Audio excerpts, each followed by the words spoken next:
दिख रहा है ना सबको? Yes sir. एक मिनट, लिंक इनवैलिड बता रहा है, ये कौन बोल रही है? इनवैलिड तो नहीं है।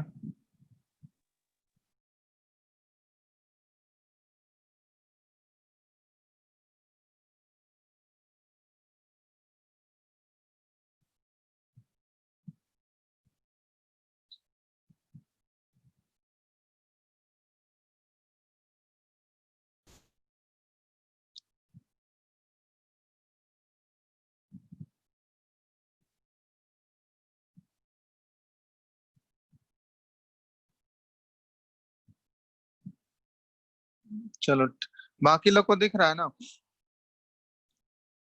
एक दो लोग ज्वाइन नहीं कर पाए अभी।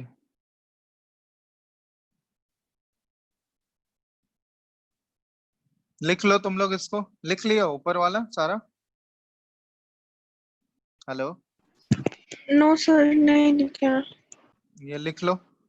ये तो लिखाए भी थे लास्ट क्लास में। चलो लिख लो फिर जल्दी से, 2 मिनट।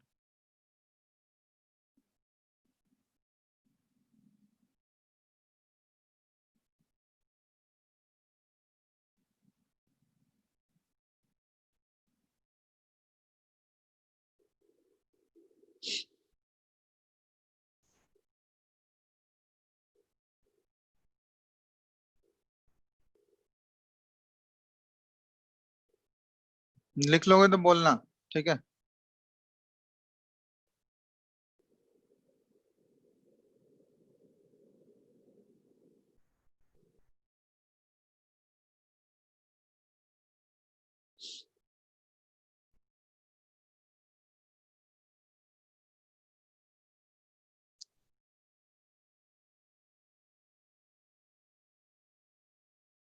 हो गया?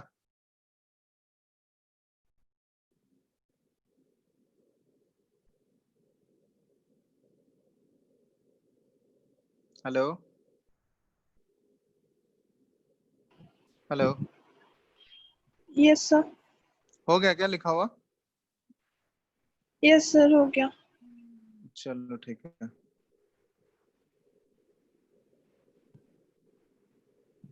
एक मिनट रुकना।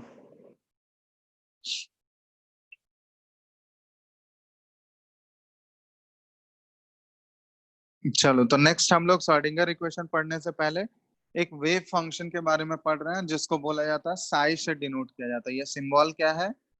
ठीक है, ये सिंबल क्या बोला जाता है इसको? P S I. ठीक है, यहाँ पे पी साइलेंट है, साई से डिनोट करते हैं, साई। समझ में आ रहा है ना? ये सिंबल है, ये ध्यान रखना है। ऐसे त्रिशूल के टाइप का सिंबल है ये। ठीक है, जिसका क्या नेम है, क्या रिप्रेजेंट कैसे किया जाता है इसको? साइज से। ठीक है, पी एस आई लिखते हैं हम लोग, लेकिन ये पी क्या है यहाँ पे? साइलेंट है। दिख रहा है सबको? तो ये एक्चुअली है क्या? ठीक है, इसके बारे में लिख लो। एक्चुअली ये मैथमेटिकल फंक्शन है। साई जो है ना, मैथमेटिकल रिप्रेजेंटेशन है।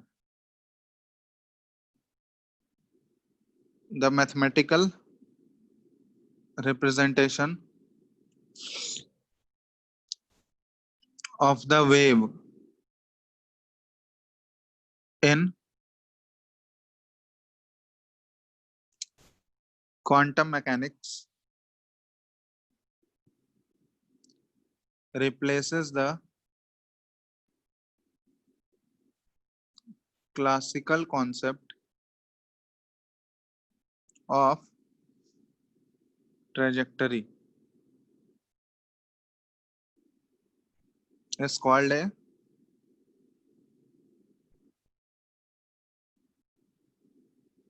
wave function, is called a wave function। ठीक है, ये ध्यान रखना। तो वेव फंक्शन एक्चुअली है क्या? साई। साई से हम लोग इसको रिप्रेजेंट करते हैं, पी एस आई बोलते हैं। ये एक्चुअली एक मैथमेटिकल रिप्रेजेंटेशन है, मैथमेटिकल ऑपरेटर की तरह ये काम करता है, जो कि वेव के बारे में पूरा इंफॉर्मेशन हमको देता है। जैसे ये श्रोडिंगर इक्वेशन, इससे पहले हम लोग श्रोडिंगर इक्वेशन से पहले हाइजेनबर्ग अनसर्टेनिटी प्रिंसिपल पढ़े, तो उसमें इलेक्ट्रॉन को बताए थे कि इलेक्ट्रॉन का जो होता है, जो क्वांटम मैकेनिक्स है, उसमें इलेक्ट्रॉन को दो तरीके से डुअल नेचर होता है। डुअल नेचर मतलब एक पार्टिकल की तरह भी बिहेव करता है और दूसरा वेव की तरह भी बिहेव करता है, ठीक है।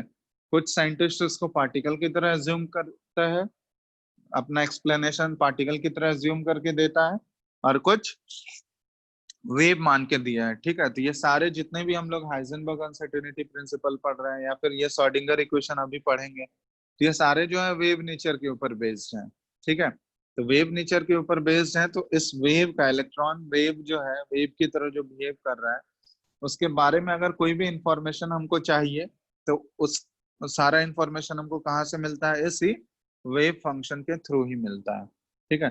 तो वेव फंक्शन एक्चुअली एक मैथमेटिकल रिप्रेजेंटेशन है वेव का। क्लियर है ना? हेलो? Yes sir. ठीक है। तो ये ध्यान रखना कि वेव के बारे में, यहाँ पे इलेक्ट्रॉन एक वेव की तरह बिहेव कर रहा है। इस वेव के बारे में अगर कोई भी इंफॉर्मेशन हमको चाहिए कि एग्जैक्टली वो वेव कहाँ पे है, किसी पर्टिकुलर टाइम में कहाँ पे है, ठीक है, लोकेशन अगर हमको पता करना है, कौन से शेल में है, सेल के आगे पढ़ेंगे हम लोग, शेल के अंदर सबसेल होते हैं, सबसेल के अंदर ऑर्बिटल होते हैं, तो एग्जैक्ट लोकेशन अगर हमको पता करना है इलेक्ट्रॉन का, तो वो ऐसी वेव फंक्शन के थ्रू ही पता चलता है, ठीक है। ये ध्यान रखना। तो इसमें ऐसे हम लोग बोल सकते हैं कि वेव फंक्शन जो है, वेव फंक्शन जो होता है साई, ये क्या करता है, concentrates on the information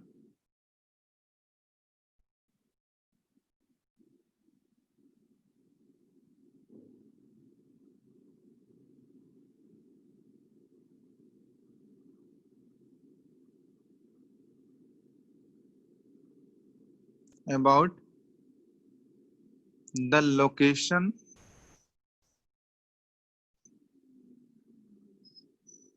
of the particle, ठीक है। तो जैसे यहाँ पे हम लोग इलेक्ट्रॉन के टर्म में बात कर रहे हैं, तो ये क्या करेगा, इलेक्ट्रॉन के इंफॉर्मेशन, इलेक्ट्रॉन के लोकेशन के बारे में हमको इंफॉर्मेशन देता है, एग्जैक्टली वो कौन से पाथ पे चल रहा है, ठीक है। तो वो चीज, और कौन से सेल में है, कौन से सब सेल में है, वो सारा इंफॉर्मेशन हमको इसके थ्रू मिलता है, ठीक है। तो इसका यूज जो है एक्चुअली वेव फंक्शन का यूज किया गया था श्रोडिंगर वेव इक्वेशन में, ठीक है। तो उसको हम लोग पढ़ेंगे, श्रोडिंगर वेव इक्वेशन एक्चुअली है क्या। तो यहाँ पे लिख रहा है द श्रोडिंगर इक्वेशन,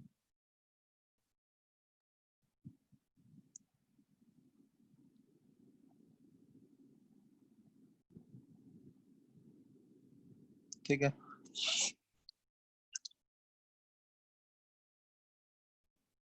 तो श्रोडिंगर इक्वेशन देखो, यहाँ पे श्रोडिंगर जो है साइंटिस्ट का नेम था। तो एक्चुअली क्या किया था, हम लोग ऐसे लिख सकते हैं कि ही प्रपोज्ड, एक इक्वेशन ये दिया था, ही प्रपोज्ड एन इक्वेशन, ठीक है, he proposed an equation for finding the wave function. किसी भी सिस्टम का अगर हमको वेव फंक्शन फाइंड आउट करना है, तो उसके लिए एक इक्वेशन बनाया था, ठीक है। उसी इक्वेशन को हम लोग बोलते हैं श्रोडिंगर वेव इक्वेशन, ठीक है। तो he proposed an equation for finding the wave function of any system. Wave function मतलब ये साई, तो किसी भी सिस्टम का साई का वैल्यू निकालने के लिए ये इक्वेशन बनाया था, ठीक है। उसी इक्वेशन को हम लोग बोलते हैं श्रोडिंगर इक्वेशन। अब इसके दो फॉर्म्स होते हैं श्रोडिंगर इक्वेशन का, एक होता है टाइम डिपेंडेंट और दूसरा होता है टाइम इंडिपेंडेंट। सुन रहे हो ना? टाइम डिपेंडेंट मतलब जो टाइम पे डिपेंड करता है, और टाइम इंडिपेंडेंट मतलब एक फॉर्म है इसके इक्वेशन का जो टाइम पे डिपेंड नहीं करता है, ठीक है। आवाज आ रहा है ना सबको? Yes sir. ठीक है। तो ये ध्यान रखना कि श्रोडिंगर इक्वेशन दो फॉर्म होता है इसका, एक टाइम डिपेंडेंट होता है और एक टाइम इंडिपेंडेंट होता है। तो टाइम डिपेंडेंट वाला, टाइम पे जो डिपेंड करता है, वो इक्वेशन अपने सिलेबस में नहीं है। हम लोग को टाइम इंडिपेंडेंट इक्वेशन के बारे में पढ़ना है, ठीक है। तो ये ऐसे हम लोग लिखते हैं कि द टाइम इंडिपेंडेंट, ठीक है, ये ध्यान रखना हम लोग के सिलेबस में टाइम इंडिपेंडेंट वाला चीज है, टाइम इंडिपेंडेंट श्रोडिंगर इक्वेशन, ठीक है। लिखते जाना साथ में ही, time independent Schrodinger equation for a particle of mass m moving in one dimension, ठीक है, moving in one dimension with energy E in a system that does not energy in a system that does not change with time, that does not change with time, ठीक है, is, तो इसके लिए equation लिख रहा है, ये time independent वाला इक्वेशन है जो टाइम पे डिपेंड नहीं कर रहा है, ठीक है, तो ये इक्वेशन होता है, ठीक है, बहुत ही कॉम्प्लेक्स इक्वेशन है, तुम लोग को ये ऐसे इस फॉर्म में ध्यान रखना है, ठीक है, ये है minus of h bar square by 2m और ये है d square psi by d x square plus v of x into psi equal to e psi, ठीक है, तो ये टाइम इंडिपेंडेंट वाला इक्वेशन है, ठीक है, बस इसको नोट कर लो, यहाँ पे सारा वैल्यू हम बता देते हैं क्या कौन कौन सा, ये बस इसको इसके बारे में डिटेल में नहीं पढ़ना है, बस जानना है कि ये टाइम इंडिपेंडेंट इक्वेशन है, ठीक है, बस इसको कैलकुलेट नहीं करना, यहाँ पे ध्यान दो, एच बार तो पहले ही बता चुके हैं, एच बार क्या डिनोट करता है बताओ तो, एच बार का वैल्यू क्या होता है, हेलो, h/2 पाई। हाँ तो एच बार हो गया h/2 पाई, यहाँ पे m क्या डिनोट कर रहा है, मास ऑफ पार्टिकल, ठीक है, यहाँ पे इलेक्ट्रॉन के बारे में बात कर रहे हैं तो मास ऑफ इलेक्ट्रॉन आ जाएगा, अब ये d square psi by d x square, देखो साई वेव फंक्शन है जो कि हम लोग पहले बात कर चुके हैं, साई वेव फंक्शन को डिनोट करता है, और ये डी स्क्वायर साई मतलब जैसे तुम लोग डिफरेंशिएशन पढ़ चुके हो ना बेसिक फिजिक्स में, थोड़ा बहुत पढ़े होगे ना डिफरेंशिएट कैसे करते हैं हम लोग, यस सर। ठीक है, तो जैसे मान लो y को बोला जाता है डिफरेंशिएट करना है हमको x के रेस्पेक्ट में, तो क्या लिखते हैं हम लोग, dy बाई डी एक्स लिखते हैं, है ना, y को अगर x के रेस्पेक्ट में डिफरेंशिएट करना रहता है तो क्या लिखते हैं उसको, dy by D x, yes sir. इसको अगर डबल डिफरेंशिएट करना होता है, डबल डिफरेंशिएट मतलब dy बाई डी एक्स को एक बार और डिफरेंशिएट करना है, तो इसको हम लोग कैसे रिप्रेजेंट करते हैं, d2y बाई डी, हाँ d2y by D x square, यही ऐसे ही लिखता है ना हम लोग, ये फर्स्ट डिफरेंशिएशन है, पहली बार जब डिफरेंशिएट करेंगे, और ये रिप्रेजेंटेशन किसका है, d2y by D x square, जब सेकंड डिफरेंशिएशन हम लोग करते हैं, दोबारा डिफरेंशिएट करते हैं, ये पढ़े होगे ना बेसिक फिजिक्स में बताया गया होगा थोड़ा बहुत, बेसिक मैथ्स में, यस सॉरी, ठीक है, तो ये डबल डिफरेंशिएशन है, ये क्या डिनोट कर रहा है, डबल डिफरेंशिएशन, दो बार डिफरेंशिएट कर रहे हैं हम लोग, तो उसी तरह वहां भी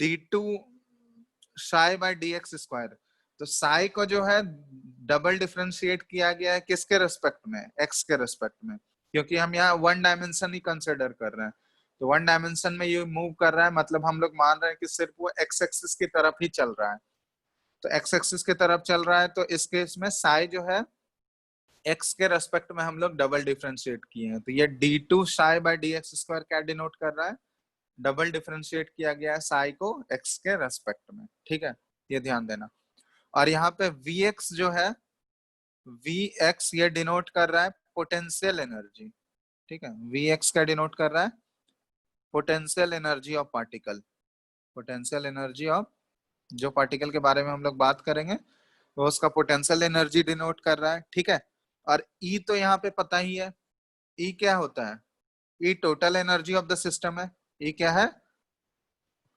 टोटल एनर्जी, ठीक है, E टोटल एनर्जी को डिपेंड कर रहा है, और साई क्या है, वेव फंक्शन, साई तो वेव फंक्शन है, ये पहले ही पता है, ठीक है, तो सारे टर्म्स का मतलब पता चल गया ना, कौन क्या क्या डिनोट कर रहा है,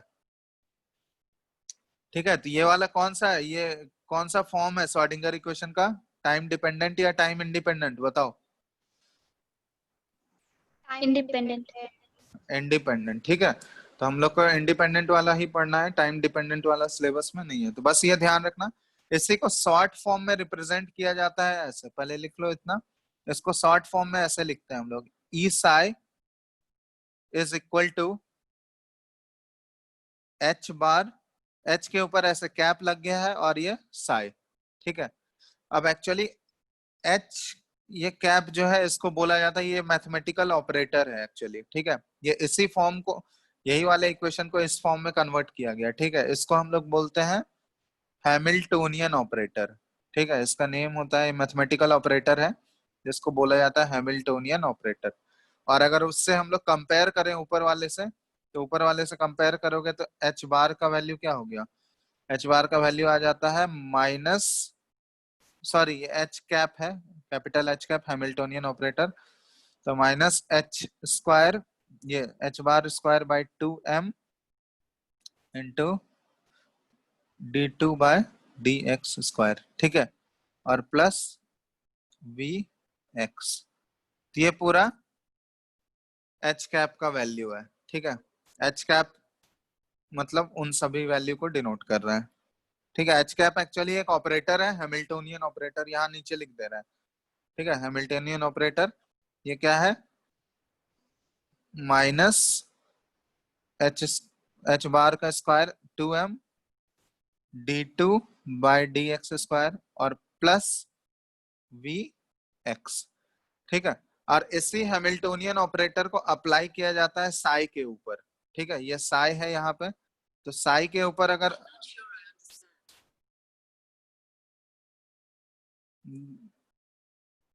साई के ऊपर अगर इसको अप्लाई कर देंगे, ठीक है, तो ये देखो H cap into Sai, Sai के ऊपर अगर अप्लाई कर देंगे तो ये क्या हो जाएगा, देखो माइनस एच बार, सेम चीज में कन्वर्ट हो जाएगा, देखो ये साई के ऊपर अप्लाई कर देंगे तो साई के ऊपर ये आ जाएगा d2x/dx स्क्वायर और plus V x into psi, देखो सेम चीज आ गया, ऊपर वाला जो चीज है वही आ गया, देखो।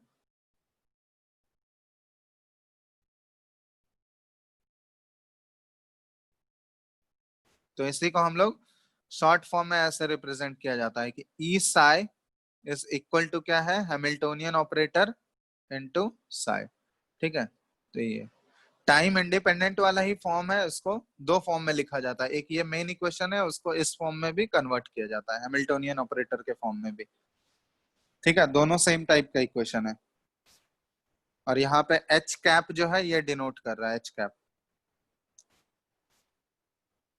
ठीक है। तो लिख लो पहले इसको, फिर उसके बाद आगे बढ़ते हैं। ऊपर लिख लिए हो क्या ये वाला पार्ट,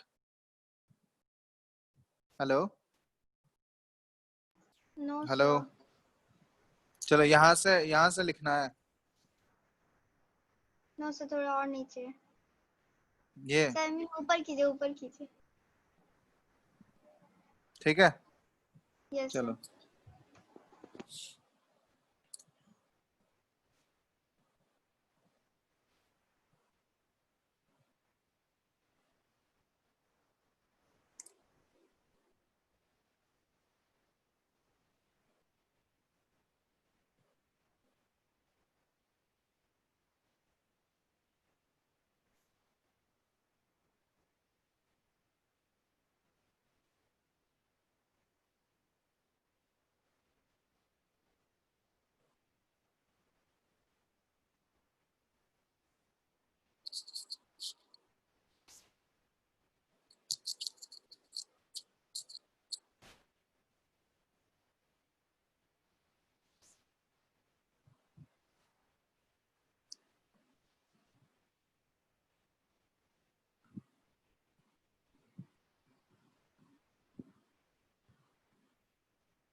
हो गया ना?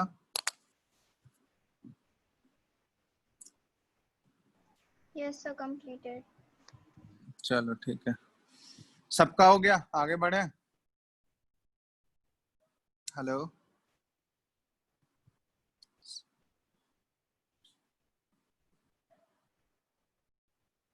मिली, हो गया तुम्हारा? Yes, sir. मैं तो पहले ही लिख ली थी. चलो ठीक है, तो ये हो गया हम लोग श्रोडिंगर इक्वेशन के बारे में। टाइम इंडिपेंडेंट वाला फॉर्म है ये, ठीक है। E psi is equal to h cap into psi. H cap यहाँ क्या डिनोट करता है बता चुके हैं, ये हैमिल्टोनियन ऑपरेटर है, ठीक है। तो दोनों सेम इक्वेशन है, उसी को हम लोग शॉर्ट फॉर्म में ऐसे ट्रांसफॉर्म करके लिखते हैं, ठीक है। तो बुक में देखोगे इस फॉर्म में भी लिखा हुआ रहता है इक्वेशन, ठीक है। चलो, तो ये हो गया। तो इसके बाद एक और टर्म, जैसे यहाँ पे साई जो है, ये साई जो है ये क्या डिनोट करता था, वेव फंक्शन डिनोट करता था, ठीक है। साई जो है वेव फंक्शन डिनोट करता है। इसी तरह जब इसका हम लोग स्क्वायर कर देते हैं, साई स्क्वायर कर देते हैं, ठीक है। इस वेव फंक्शन का जब स्क्वायर कर देंगे हम लोग, तो वो एक्चुअली क्या बताता है, वो प्रोबेबिलिटी डेंसिटी बताता है, ठीक है। साई का स्क्वायर अगर कर दें हम लोग, ये साई का स्क्वायर कर देंगे, ये क्या चीज का वैल्यू बताएगा, ये प्रोबेबिलिटी डेंसिटी बताता है, ठीक है। किसी भी चीज का डेंसिटी कितना है, डेंसिटी फाइंड आउट करने का प्रोबेबिलिटी कितना है, ठीक है, वो हम लोग बोलते हैं साई स्क्वायर से डिनोट करता है। तो हम लोग ऐसे लिखते हैं इसको, ठीक है। यहाँ नोट करके लिखना कि the probability of finding an electron at a point, the probability of finding an electron at a point within an atom, ठीक है, at a point within an atom is proportional to the square of proportional to the square of the orbital wave function, proportional to the square of the orbital wave function, that is psi का square. Sai होता है orbital wave function होता है, इसी का square कर देंगे, ये स्क्वायर का वैल्यू हमको क्या बताएगा कि probability of finding an electron, कि किसी पॉइंट पे इलेक्ट्रॉन को फाइंड आउट करने का प्रोबेबिलिटी कितना है, ठीक है, Sai square at that point, ठीक है। तो ये चीज हमको पता चलता है साई स्क्वायर से। तो इसलिए साई स्क्वायर को क्या बोला जाता है, साई स्क्वायर ये डिनोट करता है प्रोबेबिलिटी डेंसिटी ऑफ इलेक्ट्रॉन, ठीक है, ये डिनोट करता है probability density of electron. Electron के टर्म में बात कर रहे हैं यहाँ पे, ठीक है। और इसका वैल्यू क्या हमेशा पॉजिटिव रहेगा या नेगेटिव हो सकता है, बताओ तो। ये कभी भी किसी चीज का स्क्वायर करेंगे तो स्क्वायर करने पे वो वैल्यू कभी भी नेगेटिव हो सकता है क्या? No, sir. ठीक है, किसी भी चीज का स्क्वायर करेंगे, देखो साई का वैल्यू, साई जो है वेव फंक्शन है, इसका वैल्यू पॉजिटिव और नेगेटिव दोनों हो सकता है, बट पॉजिटिव और नेगेटिव दोनों हो सकता है। लेकिन जब इसका हम लोग स्क्वायर कर दें, स्क्वायर करने पे ये वैल्यू हमेशा क्या रहेगा, पॉजिटिव रहेगा, ठीक है। तो ये ध्यान रखना, इसलिए साई स्क्वायर जो है, ये स्क्वायर कर रहे हैं हम लोग, साई का स्क्वायर कर दे रहे हैं, तो ये वैल्यू हमेशा क्या रहता है, पॉजिटिव ही रहता है, ये कभी भी नेगेटिव नहीं हो सकता है, ठीक है। और ये साई स्क्वायर का वैल्यू क्या सिग्निफाई करता है, ये ध्यान रखना है, क्या बताता है बताओ। ये किसी भी पॉइंट पे इलेक्ट्रॉन को फाइंड आउट करने का प्रोबेबिलिटी कितना होगा, या किसी पॉइंट पे इलेक्ट्रॉन का डेंसिटी कितना होगा, उस इलेक्ट्रॉन के डेंसिटी को ये बताता है साई स्क्वायर, ठीक है। तो प्रोबेबिलिटी डेंसिटी इलेक्ट्रॉन का कितना होगा किसी भी पॉइंट पे, वो हमको किसके थ्रू पता चलता है, साई के थ्रू साई स्क्वायर के थ्रू पता चलता है, ठीक है।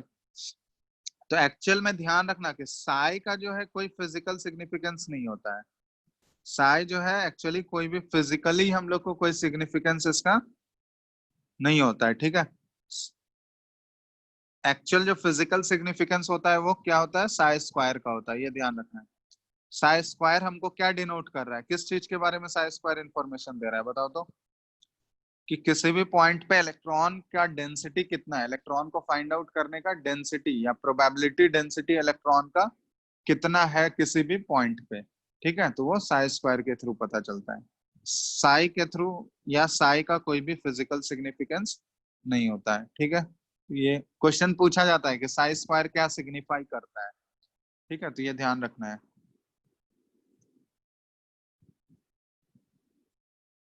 ठीक है, तो ये लिख लो, उसके बाद आगे बढ़ते हैं। तो बस इतना ही श्रोडिंगर इक्वेशन के बारे में जानना है और ज्यादा डिटेल में नहीं करना।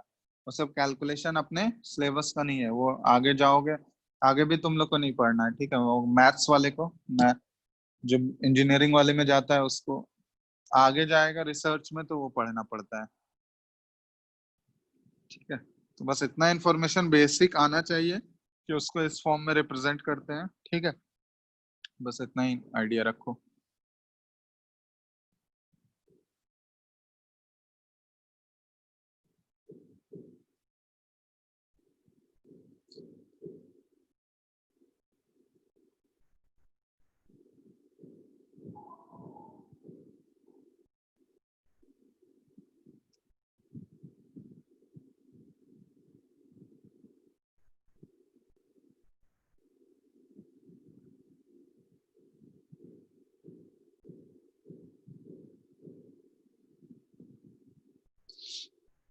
हो गया क्या?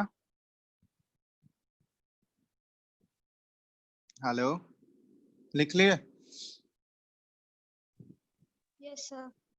चलो, अब देखो ये श्रोडिंगर इक्वेशन को जब हाइड्रोजन एटम के लिए सॉल्व किया गया, ठीक है, हाइड्रोजन एटम पे सॉल्व करने पे ये क्या इंफॉर्मेशन आया था, ठीक है। तो hydrogen atom and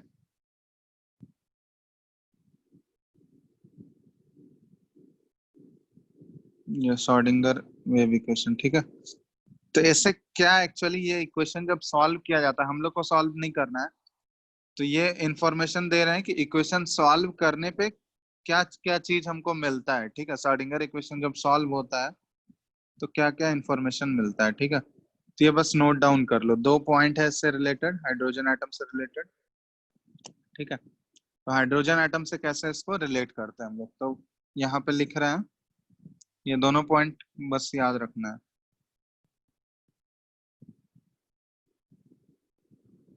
When Schrodinger equation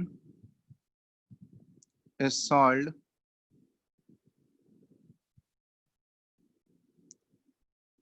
for hydrogen atom, तो उसका सॉल्यूशन से हमको क्या क्या इंफॉर्मेशन मिलता है, ठीक है। तो the solution gives the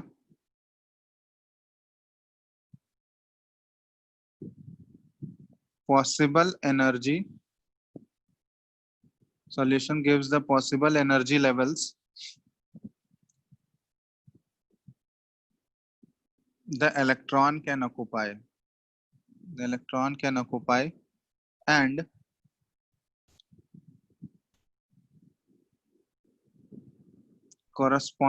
the corresponding wave function psi of the electron associated with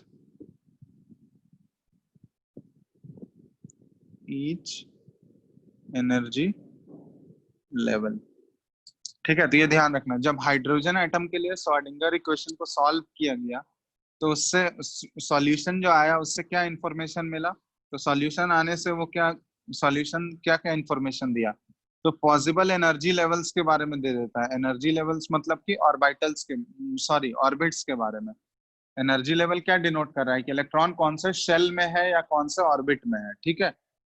तो उससे इंफॉर्मेशन आया, जैसे हम लोग बोर्स मॉडल में पढ़ चुके हैं कि हर एक ऑर्बिट का एनर्जी क्या है, डिफरेंट होता है ना। जैसे फर्स्ट ऑर्बिट का एनर्जी डिफरेंट होता है, हाइड्रोजन के टर्म में हम लोग कैलकुलेशन भी कर चुके हैं, -13.6 इलेक्ट्रॉन वोल्ट होता है। वही सेकंड ऑर्बिट में जाओगे तो -3.4 होता है। तो हर एक ऑर्बिट का जो है एनर्जी डिफरेंट होता है।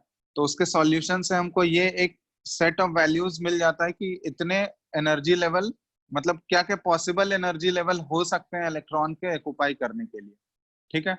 तो और पॉसिबल एनर्जी लेवल मिल जाता है हमको कि कौन कौन सा एनर्जी लेवल में इलेक्ट्रॉन रह सकता है, और दूसरा कि उस एनर्जी लेवल के कोरस्पॉन्डिंग साई का वैल्यू क्या है, वेव फंक्शन का वैल्यू क्या है, क्योंकि हर एक ऑर्बिट का जो वेव फंक्शन होगा वो डिफरेंट होगा। जैसे फर्स्ट ऑर्बिट में अगर इलेक्ट्रॉन है तो उसके लिए वेव फंक्शन डिफरेंट होगा, सेकेंड ऑर्बिट में अगर इलेक्ट्रॉन होगा तो उसका वेव फंक्शन का वैल्यू चेंज हो जाएगा।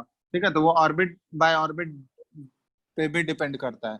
ऑर्बिट अगर चेंज होते जाएगा तो उसका वेव फंक्शन साई का वैल्यू भी क्या होते जाएगा, डिफरेंट होगा। ठीक है, तो ये ध्यान रखना कि साई का वैल्यू जो है ये ऑर्बिट पर डिपेंड कर रहा है, ऑर्बिट अगर चेंज हो रहा है तो साई भी चेंज होते रहेगा। तो एक तो ये पॉइंट है इसका। दूसरा पॉइंट ये है कि हम लोग ये बोल सकते हैं कि this quantized energy state, quantized energy state का मतलब हुआ फिक्स्ड एनर्जी स्टेट। हम लोग पढ़ चुके हैं कि सारे एनर्जी स्टेट मतलब सारे ऑर्बिट का जो एनर्जी होता है वो फिक्स है, तो फिक्स्ड को ही हम लोग क्वांटाइज्ड बोलते हैं। तो this quantized energy states and the corresponding wave function, और उनके कोरस्पॉन्डिंग एक पर्टिकुलर वेव फंक्शन होगा। ठीक है, the corresponding wave function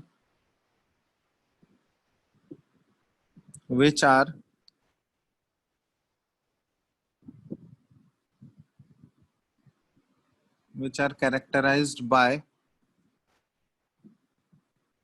a set of three quantum numbers. ठीक है, क्वांटम नंबर अभी जस्ट लिखा दे रहे हैं, वो हम लोग इसके जस्ट बाद वही टॉपिक स्टार्ट करेंगे। ठीक है, तो 4 टाइप के क्वांटम नंबर होते हैं, जिसमें से 3 क्वांटम नंबर के बारे में यहाँ पे इंफॉर्मेशन मिल जाता है हमको श्रोडिंगर इक्वेशन से। चौथा क्वांटम नंबर के बारे में यहाँ इंफॉर्मेशन नहीं मिलता है। ठीक है, तो वो डिस्कस करेंगे पहले। ठीक है, तो वो बाद में इसके जस्ट बाद वही टॉपिक डिस्कस कर रहे हैं। तो जस्ट यहाँ लिख लो कौन कौन से क्वांटम नंबर के बारे में ये इंफॉर्मेशन देता है। तो पहला है प्रिंसिपल क्वांटम नंबर, जिसको n से डिनोट करते हैं, स्मॉल n से। दूसरा होता है एजीमुथल क्वांटम नंबर। ठीक है, ये आगे डिस्कस करेंगे हम लोग। ये स्मॉल l से रिप्रेजेंट करते हैं। And magnetic quantum number,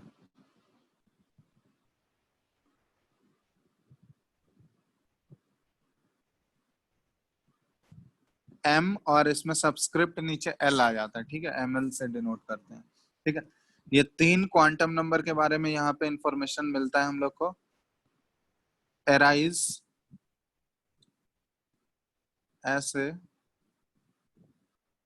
natural consequence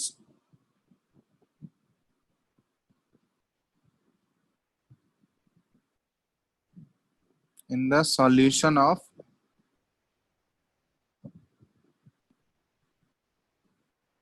Schrodinger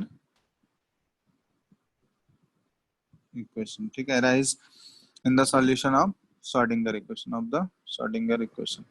ठीक है, तो ये ध्यान रखना कि श्रोडिंगर इक्वेशन का जब सॉल्यूशन होता है, वो जो सॉल्व करते हैं, वो जो पूरा इक्वेशन आता है, तो उसको सॉल्व करने से 3 क्वांटम नंबर के बारे में इंफॉर्मेशन मिलता है। वो 3 क्वांटम नंबर क्या है?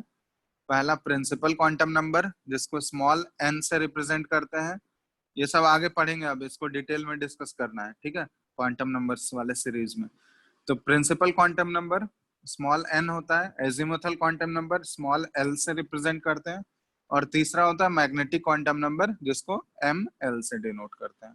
ये 3 क्वांटम नंबर के बारे में इंफॉर्मेशन हमको मिलता है। टोटल 4 होते हैं, जिसमें 3 के बारे में इंफॉर्मेशन देता है ये। ठीक है, तो ये ध्यान रखना है। ये 2 पॉइंट इंपॉर्टेंट है कि एक्चुअली श्रोडिंगर इक्वेशन को सॉल्व करने से हमको क्या क्या इंफॉर्मेशन मिलता है किसी भी एटम के बारे में या इलेक्ट्रॉन के बारे में। ठीक है, तो ये ध्यान रखना। इसको लिख लो, दोनों पॉइंट से रिलेटेड क्वेश्चन पूछा जा सकता है। ठीक है, दिख रहा है ना स्क्रीन सबको? Hello yes sir. हेलो। ठीक है, चलो लिख लो दोनों पॉइंट। लिख लोगे तो बोलना।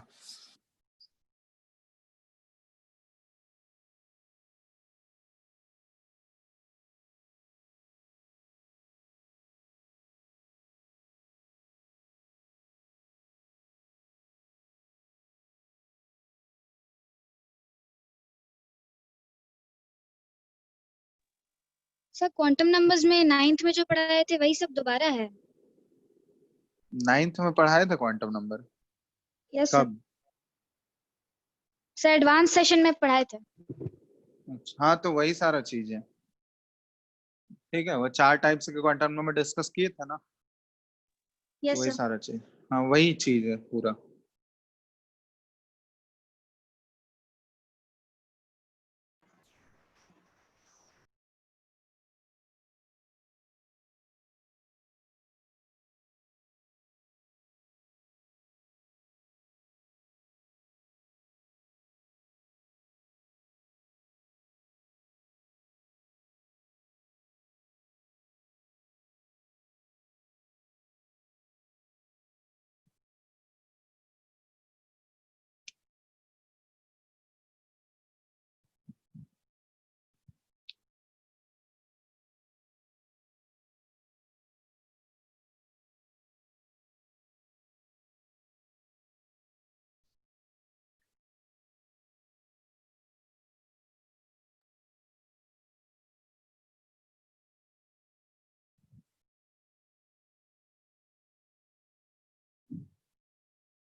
हो गया क्या? इतना लिख लिया?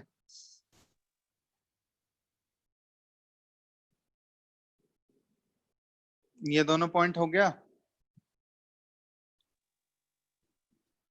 सर आप बोलो। पढ़ाइए ना, ये सब तो पीडीएफ से भी लिख सकते हैं ना। हाँ, पीडीएफ तो मिल ही जाता है, लिख लो, साथ साथ में ही लिखोगे तो सही रहेगा। लिख लिया हो ना? Yes sir. चलो ठीक है। तो नेक्स्ट हम लोग इसमें डिस्कस कर रहे हैं, ये हो गया श्रोडिंगर इक्वेशन के बारे में। बस इतना ही इंफॉर्मेशन तुम लोग के लिए काफी है, ठीक है, इससे ज्यादा डिटेल में नहीं करना है। बस इक्वेशन ध्यान रखना, टाइम इंडिपेंडेंट वाला फॉर्म क्या है और सारे टर्म्स का मतलब क्या क्या होता है, ठीक है। और उसके बाद श्रोडिंगर इक्वेशन को जब सॉल्व किया जाता है तो उसके थ्रू क्या क्या इंफॉर्मेशन मिलता है हम लोगों को, तो ये दो इंफॉर्मेशन हमको कॉन्वे होता है, ठीक है। तब एक्चुअली हम लोग को अब नेक्स्ट वही क्वांटम नंबर वाले पार्ट में मूव कर रहे हैं। तो एक्चुअली क्वांटम नंबर, ठीक है, ये क्वांटम नंबर्स वाले पार्ट में मूव कर रहे हैं। तो क्वांटम नंबर्स देखो क्या सिग्निफाई करते हैं। तो क्वांटम नंबर्स एक्चुअली क्या है, ये 4 सेट होता है क्वांटम नंबर का। क्वांटम नंबर का जरूरत इसलिए पड़ता है क्योंकि अभी तक हम लोग जैसे इलेक्ट्रॉन के बारे में 9 तक या 10 तक पढ़े होंगे, ये स्ट्रक्चर ऑफ एटम में क्या होता है कि एटम होता है, उसके बीच में न्यूक्लियस होता है, और इलेक्ट्रॉन जो होता है पर्टिकुलर शेल में सर्कुलर ऑर्बिट में उसमें घूमते रहता है।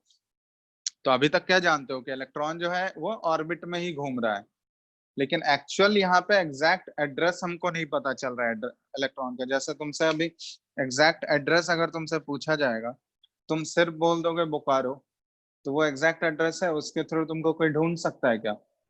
बताओ, सिर्फ बोकारो बोलने से काम चलेगा? तुम्हारे तक कोई पहुंच सकता है?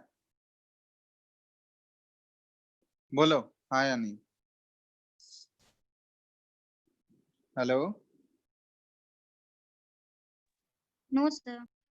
ठीक है, तो अगर एग्जैक्ट एड्रेस तुमको बताना होगा तो बोकारो में क्या बताना होगा तुमको, कौन से सेक्टर में है।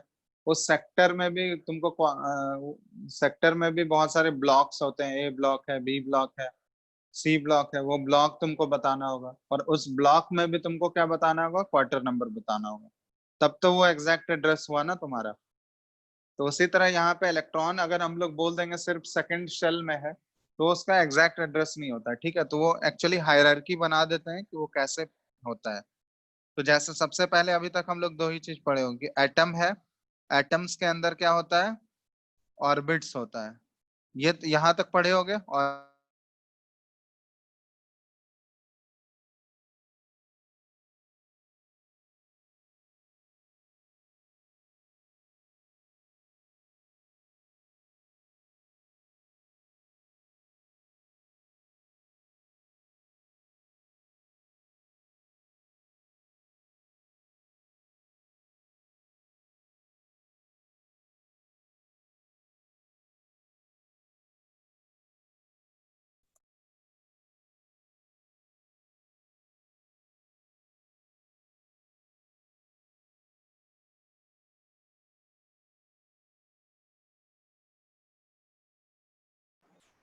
सर वॉइस नहीं आ रहा है। हेलो। सर अब आ रहा। आ रहा है ना, 1 मिनट रुको। Yes sir.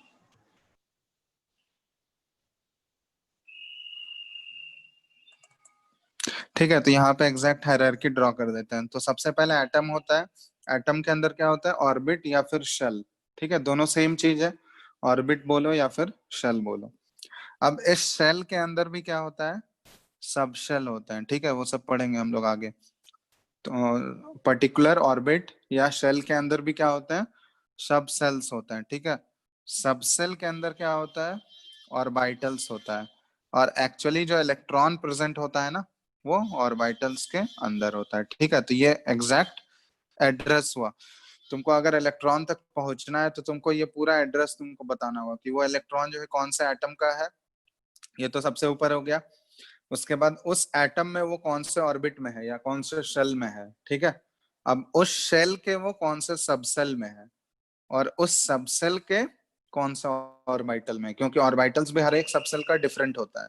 और एक्चुअली जो इलेक्ट्रॉन प्रेजेंट होता है वो किसके अंदर प्रेजेंट होता है, ऑर्बिटल्स के अंदर होता है। ठीक है, तो ऑर्बिटल्स कंटेन करता है इलेक्ट्रॉन को। तो अगर ये पूरा इंफॉर्मेशन अगर हमको नहीं रहेगा तो हम लोग एग्जैक्ट एड्रेस या इलेक्ट्रॉन का नहीं बता सकते हैं। ठीक है, तो एक्चुअली अगर एक्चुअल एड्रेस तक पहुंचना है इलेक्ट्रॉन का, तो ये सारा इंफॉर्मेशन हमको मिलना चाहिए। ठीक है, तो इससे सारा इंफॉर्मेशन को गैदर कहाँ से किया जाता है, क्वांटम नंबर्स के थ्रू। क्वांटम नंबर जो है हमको, it locates the exact address of an electron, locates the exact address of an electron, हम लोग ऐसा बोल सकते हैं इसको। ठीक है, तो 4 क्वांटम नंबर्स होते हैं, ये डिटेल हम लोग नेक्स्ट क्लास में इसको करेंगे। ठीक है, 4 क्वांटम नंबर्स, आज बस बता देते हैं 4 क्वांटम नंबर क्या क्या होता है। पहला है प्रिंसिपल क्वांटम नंबर। ठीक है, फर्स्ट है प्रिंसिपल क्वांटम नंबर, जिसको स्मॉल एन से रिप्रेजेंट किया जाता है। दूसरा है वही जो लिखा चुके हैं ऊपर, ठीक है, एजीमुथल क्वांटम नंबर, जिसको स्मॉल एल से रिप्रेजेंट किया जाता है। तीसरा होता है मैग्नेटिक क्वांटम नंबर। ठीक है, मैग्नेटिक क्वांटम एम और एल से रिप्रेजेंट किया जाता है, ये सबस्क्रिप्ट है एम एल। और फोर्थ होता है spin quantum spin number. Quantum number. ठीक है, जिसको एम एस लिखा जाता है। ठीक है, या फिर देखोगे बहुत जगह स्मॉल एस से भी रिप्रेजेंट किया जाता है, स्मॉल एस। ये दोनों सेम चीज है। ठीक है, तो ये 4 क्वांटम नंबर्स हैं। ये चारों क्वांटम नंबर्स जो है अलग अलग इंफॉर्मेशन देगा। ठीक है, तो इसके बारे में डिटेल हम लोग नेक्स्ट क्लास में डिस्कस करेंगे। पहला है principal quantum number small n, azimuthal quantum number small l, magnetic quantum number m l, और spin quantum number m s. ठीक है, तो ये ध्यान रखना। इसको डिटेल में पढ़ना है हम लोगों को, वो नेक्स्ट क्लास में हम लोग इसको डिटेल में डिस्कस करेंगे। ठीक है, तो ये हायरार्की पता रहना चाहिए तुमको। एटम के अंदर क्या होता है, ऑर्बिट होता है या शेल होता है। शेल के अंदर सब ऑर्बिट या सब शेल, दोनों सेम चीज है। इसको सब ऑर्बिट भी लिख सकते हैं हम लोग। ठीक है, या सब शेल। उस सब शेल के अंदर क्या होता है, ऑर्बिटल्स होता है, और उस ऑर्बिटल्स के अंदर जो है एग्जैक्टली इलेक्ट्रॉन्स मिलता है। ठीक है ना, और ये सारा इंफॉर्मेशन हमको इन चारों क्वांटम नंबर्स के थ्रू मिलता है कि एग्जैक्टली इलेक्ट्रॉन कौन से ऑर्बिटल्स तक अगर पहुंचना है हमको, तो ये चारों का यूज करना पड़ेगा हमको। ठीक है, चलो तो आज के लिए इतना ही रहने देते हैं। बाकी हम लोग नेक्स्ट क्लास में आगे इसको क्वांटम नंबर को आगे हम लोग प्रोसीड करेंगे आगे। ठीक है, फर्दर क्लियर है? इसमें कोई डाउट है किसी को? देख लो श्रोडिंगर इक्वेशन में, देखो इसमें तुम लोग को उतना डिटेल में नहीं जाना है, बस इसमें सिर्फ इक्वेशन का ध्यान रखना। इक्वेशन क्या है, क्योंकि इसको समझ भी नहीं पाओगे इस लेवल पे, इसको समझना बहुत है मुश्किल है। तो बस इक्वेशन ध्यान रखना, और वो क्या क्या चीज का इंफॉर्मेशन देता है, बस उतना ध्यान रखना। ठीक है, और साई सर क्या इसमें डिनोट, क्वेश्चन ही आता है? क्वेश्चन आता है, थ्योरेटिकल क्वेश्चन मिलेगा। ठीक है, जैसे तुमसे पूछ लेगा कि श्रोडिंगर इक्वेशन जो है वो कौन कौन से क्वांटम नंबर के बारे में इंफॉर्मेशन देता है। ठीक है, तो 3 क्वांटम नंबर वो लिखा चुके हैं। उसके बाद क्वेश्चन पूछा जा सकता है कि साई जो है वो क्या डिनोट कर रहा है, या फिर साई स्क्वायर क्या डिनोट कर रहा है।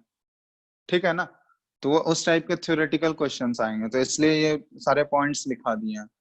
तुम लोग को इस पे न्यूमेरिकल वाला क्वेश्चन नहीं बनता है, ठीक है, वो इस लेवल पे हम लोग नहीं बना सकते हैं। क्लियर है ना? तो इस लेवल पे वही थियोरेटिकल क्वेश्चन इससे रिलेटेड पूछा जाएगा, तो जितने पॉइंट्स लिखा है बस वो ध्यान रखना, उसी से सारा क्वेश्चन बन जाएगा। ठीक है, क्लियर है ना सबको? यस। Yes sir. चलो, तो आज के लिए इतना ही रहने देते हैं, बाकी नेक्स्ट क्लास में हम लोग डिस्कस करेंगे आगे क्वांटम नंबर को, और आगे हम लोग डिटेल में पढ़ेंगे। ठीक है, और उसको कैसे यूज करके इलेक्ट्रॉनिक कॉन्फ़िगरेशन लिखना है वो सब देखेंगे हम लोग। ठीक है, चलो, तो आज एंड कर रहे हैं इतना ही, बाकी नेक्स्ट क्लास में करते हैं। Thank you sir. ठीक है, थैंक यू।